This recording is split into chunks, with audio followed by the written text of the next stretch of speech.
40,000 करोड़ आप चुका दें, 50,000 करोड़ का ब्याज चुकाएं, 90,000 करोड़ चुकाने के बाद भी सवाल रहे। तो मैं ये जानना चाहता हूँ कि इस वक्त आप क्या समझते हैं, क्या नेटवर्थ है आपकी ग्रुप की? और चूंकि इतना चुकाने के बाद जाहिर सी बात है कि और पैसे होते तो आप दे ही देते, राइट? तो क्या नेटवर्थ है? देखिए, मेरा नहीं, जहाँ तक मेरा पर्सनल निजी सवाल है जी, नेटवर्थ का, वो मेरा बड़ा ओपन है, क्योंकि 2016 तक मैं मेंबर पार्लियामेंट था। वो हर साल हमारी रिपोर्ट जाती है, और आज भी उसके बाद से कोई बिजनेस मैंने ऐसा किया नहीं है जिससे मेरी नेटवर्थ आए, कुछ आए। तो मेरे पास लगभग ना के बराबर कुछ है। और यहाँ तक कि मैंने अपने जिस घर में जिसमें मैं रहता हूँ, वो भी मैंने उसके ऊपर भी कर्जा लेकर के लोगों के पैसे चुकाए। तो कई जगह आपने पर्सनल गारंटी भी दी है, राइट? आमतौर पर प्रमोटर पर्सनल गारंटी देने से थोड़ा सा बचते हैं कि क्यों, मैं तो बिजनेस शेयर होल्डर्स के लिए कर रहा हूँ, कंपनी चलेगी, प्रॉफिट होगा, सबको फ़ायदा होगा। क्या वजह थी कि आपने बिना डरे, बिना सोचे पर्सनल गारंटी भी दी, और अब इस वक्त उसका क्या स्टेटस है?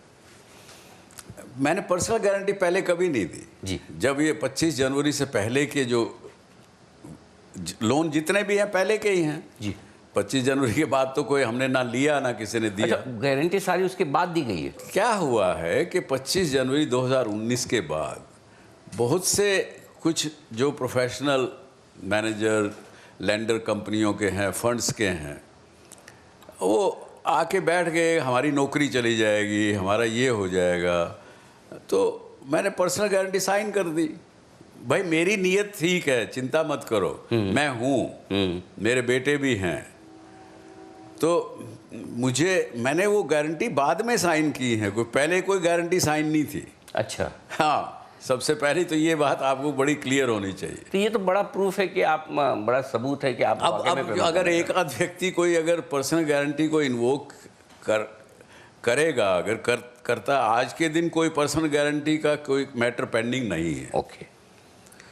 पर अगर कोई करते हैं तो अब उनको जो है सच्चाई मिलेगी। मेरे पास कुछ पर्सनल गारंटी के रूप में है नहीं।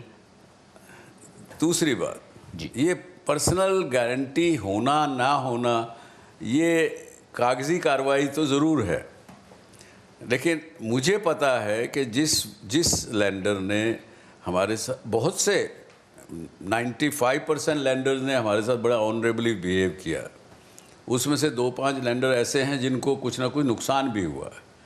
तो मेरा उनसे क्या कहना था, देखिए, आपको मैंने आज 20 साल से मैं आपसे मान लीजिए व्यवहार कर रहा हूँ। 20 साल में आपको मैंने कितना, आपने मेरे से कमाया होगा, दे ही रहा था, कमाए भी रहे थे, आपके पैसे दे भी रहे थे, और भी ले रहे थे, चलता था जी। अब आपने भी ये बिज़नेस किया, मैंने भी बिज़नेस किया, और उसमें रिस्क में पैसा खोया।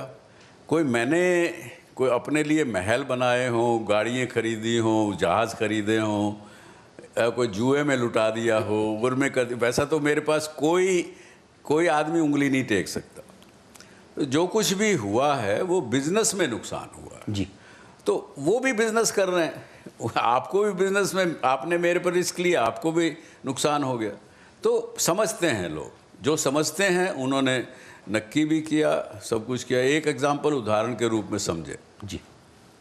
एक व्यक्ति से मैंने 100 करोड़ रुपया लिया मान लीजिए, और उसको 200 करोड़ रुपए के शेयर दे दिए, मैंने गिरवी रख दिए। अब वो 200 करोड़ की कीमत रह गई 70 करोड़ रुपए, उन्होंने वो बेच दिए, 70 करोड़ रुपया रिकवर कर लिया। अब उनके 30 करोड़ का एक प्रकार से नुकसान है। मैं उनसे कहा, भाई आपको मैं अब तक 30-40 करोड़ रुपया ब्याज भी दे चुका हूँ, पहले से व्यवहार कर रहा हूँ, तो कुछ आप उसको समझिए, कुछ और कहिए, मेरे से 5-7 करोड़ रुपया और ले लीजिए। ठीक बात।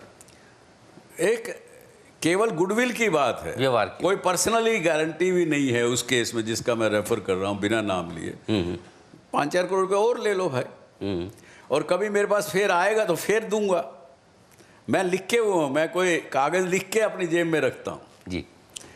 तो पर वो नहीं, मुझे तो पूरे 30 करोड़ रुपये चाहिए, और उसके ऊपर ब्याज भी चाहिए। भाई वो तो नहीं है, यही कह सकता हूँ जी। अब वो कोर्ट में जा रहे हैं, इधर उधर अलग अलग फोरम में फॉरम शॉपिंग कर रहे हैं, फिर वो आके जी और सोनी के मर्जर में भी दिक्कत कर रहे हैं। तो ऐसे व्यक्ति को तो मैं कुछ कह नहीं सकता। तो कहीं इनसे बातचीत नहीं होती है कि बैठे बात करें, मामला सुलझा ले, या सुनने को तैयार नहीं है?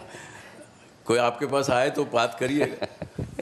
हम तो हमेशा तैयार रहते हैं कि हमको निपटाना है सब, जिसका हो सकेगा देना। বাংলার আওয়াজ, বাঙালির আবেগ, জি 24 ঘন্টা।